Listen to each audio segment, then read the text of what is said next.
दोस्तों ये Honda shine BS6 है। इसका ECM ख़राब हो गया था, हम इसका पूरा चेक किए। इसका बहुत पहले ख़राब हो गया था, फ्यूल पंप नहीं चल रहा था, तो मैं अगर अलग से IC लगाकर इसका फ्यूल पंप ऑपरेट कर दिया था और ये 4-5 महीने चला। उसके बाद ना इसमें करंट भी गायब हो गया। ठीक है, तो करंट गायब हो गया, तो जब हमने फिर दोबारा हमारे पास आया 5-6 महीने बाद, तो हमने इसका पूरा वायरिंग चेक किया। देख रहे हैं, पूरा वायरिंग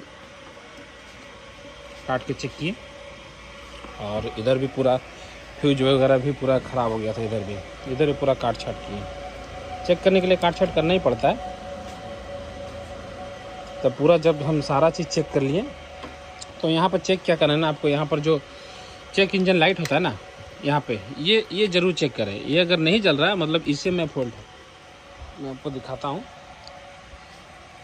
इसको लगा के है ना, लगा दिए सॉकेट है ना, सब सॉकेट लगा दिए। और यहाँ पर देखिए चेक इंजन लाइट नहीं जल रहा है ना, नहीं जल रहा। तो अगर चेक इंजन लाइट नहीं जले तो 50% चांस है कि आपका ये ख़राब है। अभी स्विच भी लगा के हम चेक कर रहे थे, 50% चांस है कि ECU ख़राब है आपका। और अगर चेक इंजन लाइट जल रहा तो ECU में प्रॉब्लम नहीं है। ठीक है, इसका ECU ख़राब है। हमने सारा चीज़ चेक कर लिया पार्ट बाय पार्ट। वो मतलब कि समय लगता है बहुत, वो सारा चीज़ आपको बताना पॉसिबल नहीं है, एक एक तार बताना।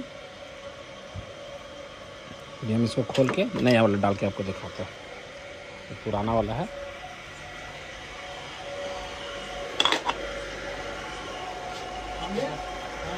ये नया वाला। अभी जस्ट हम इसको लेकर ही आ रहे हैं, अभी इसको हम फिटिंग भी नहीं किए। ठीक है, इसको हम फिटिंग करते हैं।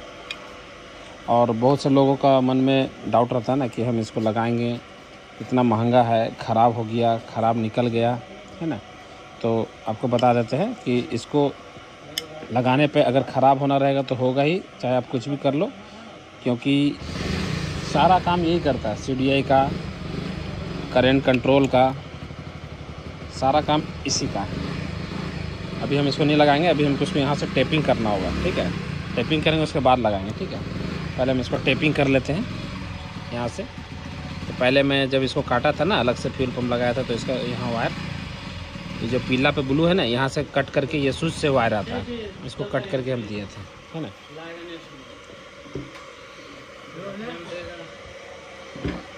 इसका पूरा टेपिंग कर दिए यहाँ से यहाँ तक। अब इसको हम लगा देते हैं। लग गया ये,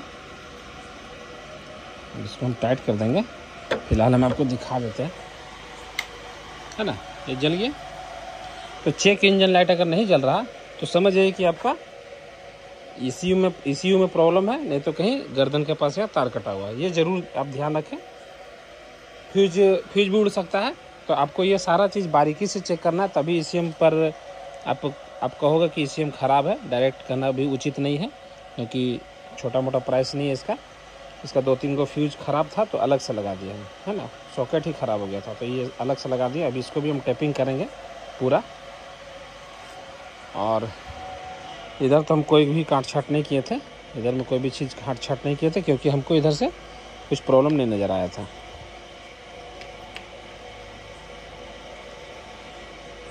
तो क्या है ना, इस कोई मोटा खर्चा अगर लगता है ना, तो कस्टमर को भी लगता है और मैकेनिक को भी लगता है कि भाई उतना नहीं लगना चाहिए, या उतना लगता है तो फिर प्रॉब्लम होता है पैसे का। तो कस्टमर पे करेगा कि नहीं, कस्टमर बोलेगा आपको लेकर आओ, अगर करंट नहीं आया तो आप भी फंसोगे। हम इसको टेपिंग कर दिए और इसको यहाँ पर डाल देते हैं। कंप्लीट कर रही है, यहाँ पर डाल दिए अंदर में। ठीक है, ये सारा चीज़ हो गया।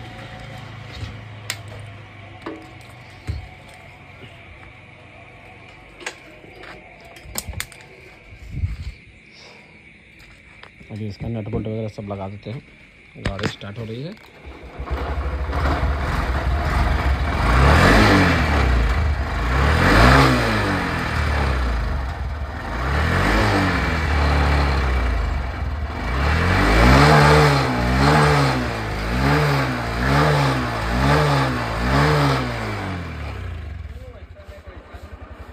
छोटा रहेगा। ये कंप्लीट हो गया और इसको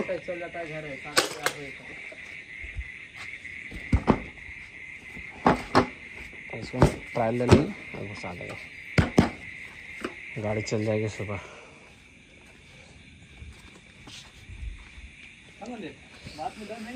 ये गाड़ी मेरे पास 20 दिन से खड़ी थी। जब आया था हमारे पास ना तो हम बोल दिए थे इसका ECU में ख़राब है, सारा चीज़ चेक किए, बोले ECU इसका ख़राब है। तो गाड़ी खड़ा थी, कस्टमर कुछ नहीं बोला, हम भी गाड़ी इसको गोदाम में घुसा दिए। और कल से फ़ोन पे फ़ोन, भैया गाड़ी बना दीजिए, हमको अर्जेंट है, गाड़ी बना दीजिए। काम है दुकान में बहुत ज़्यादा, लेकिन फिर भी बना दीजिए, अर्जेंट है। बताइए 20 दिन 25 दिन से खड़ा है मेरे पास, 1 महीना हो गया होगा मेरे ख्याल से, लेकिन कस्टमर को कोई मतलब नहीं है। लेकिन अभी उसको अर्जेंट में चाहिए गाड़ी, अब इसको अर्जेंट में हम इसको कंप्लीट किए हैं।